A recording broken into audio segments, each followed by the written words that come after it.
వస్తుందనేది చెప్పవచ్చు. Okay right Nageswara Rao, thank you for the updates.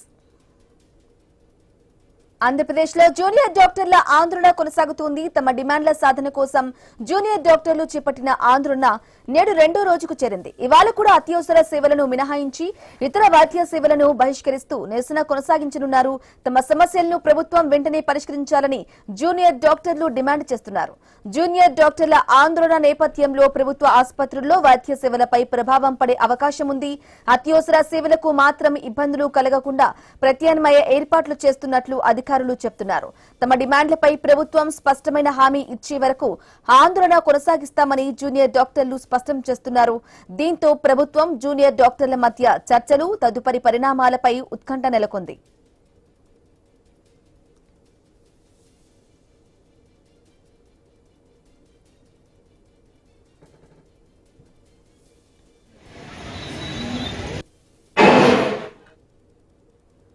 ఆంధ్రప్రదేశ్లో junior డాక్టర్ల ఆందోళన కొనసాగుతోంది. తమ డిమాండ్ల సాధన కోసం జూనియర్ డాక్టర్లు చేపట్టిన ఆందోళన నేడు రెండో రోజుకు చేరింది. ఇవాళ కూడా అత్యవసర సేవలను మినహాయించి ఇతర వైద్య సేవలను బహిష్కరిస్తూ నిరసన కొనసాగించనున్నారు. తమ సమస్యలను ప్రభుత్వం వెంటనే పరిష్కరించాలని జూనియర్ డాక్టర్లు డిమాండ్ చేస్తున్నారు. జూనియర్ డాక్టర్ల ఆందోళన నేపథ్యంలో ప్రభుత్వ ఆసుపత్రుల్లో వైద్య సేవలపై ప్రభావం పడే అవకాశం ఉంది. అత్యవసర సేవలకు మాత్రం ఇబ్బందులు కలగకుండా ప్రత్యామ్నాయ ఏర్పాట్లు చేస్తున్నట్లు అధికారులు చెబుతున్నారు. తమ డిమాండ్లపై ప్రభుత్వం స్పష్టమైన హామీ ఇచ్చే వరకు ఆందోళన కొనసాగిస్తామని జూనియర్ డాక్టర్లు స్పష్టం చేస్తున్నారు. దీంతో ప్రభుత్వం జూనియర్ డాక్టర్ల మధ్య చర్చలు, తదుపరి పరిణామాలపై ఉత్కంఠ నెలకొంది. రైట్, ఇక ఇదే విషయానికి సంబంధించి పూర్తి అప్డేట్ మా ప్రతినిధి యాకూబ్ ఫోన్ ద్వారా అందిస్తారు. ఎస్ యాకూబ్, చెప్పండి. ఏపీలో జూనియర్ డాక్టర్ల ఆందోళన కొనసాగుతూ ఉంది. నేడు రెండు రోజు కూడా అత్యవసర సేవల బహిష్కరణ అయితే ఉండబోతున్నట్లుగా తెలుస్తుంది. అప్డేట్స్ ఏంటి?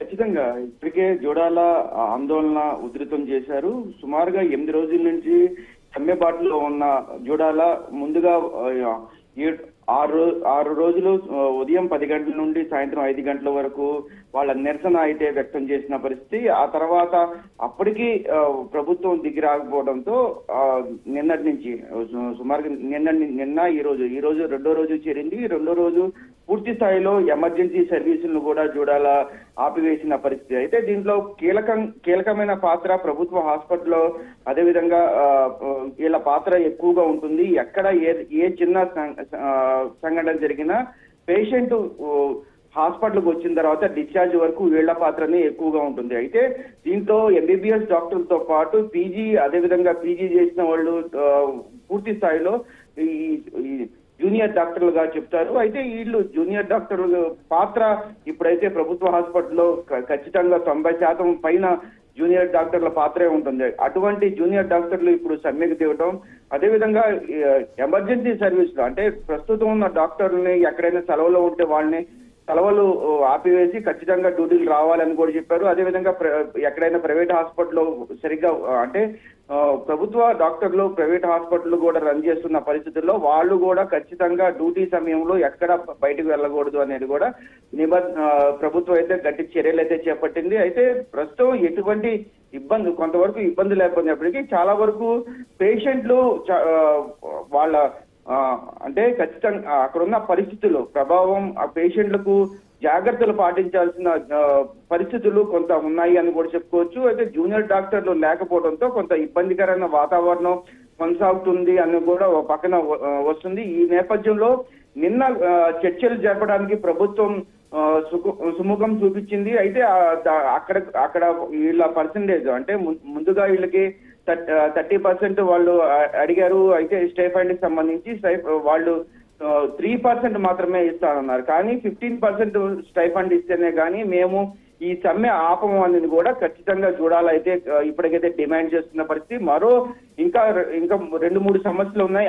తర్వాత ముందు స్టైఫండ్ కి సంబంధించి ఖచ్చితంగా హామీ అయితే వస్తే గానీ మేము ఈ సమ్మె విరమించము అనేది కూడా పెద్ద ఎత్తున బైఠాయించిన పరిస్థితి. ఇప్పుడు పూర్తి స్థాయిలో మొన్న రాత్రి డ్యూటీ చేసిన వాళ్ళు కూడా నిన్న ఉదయం సమ్మెలో పూర్తి స్థాయిలో పాల్గొన్నారు. ఎక్కడ కదలనే పరిస్థితి, వాళ్ళు ఎక్కడ హాస్పిటల్ ఉన్నారో అక్కడ పూర్తిగా అక్కడ సమ్మె బాటలో ఉన్నారని కూడా చెప్పుకోవచ్చు. Right Yakub, thank you for the updates.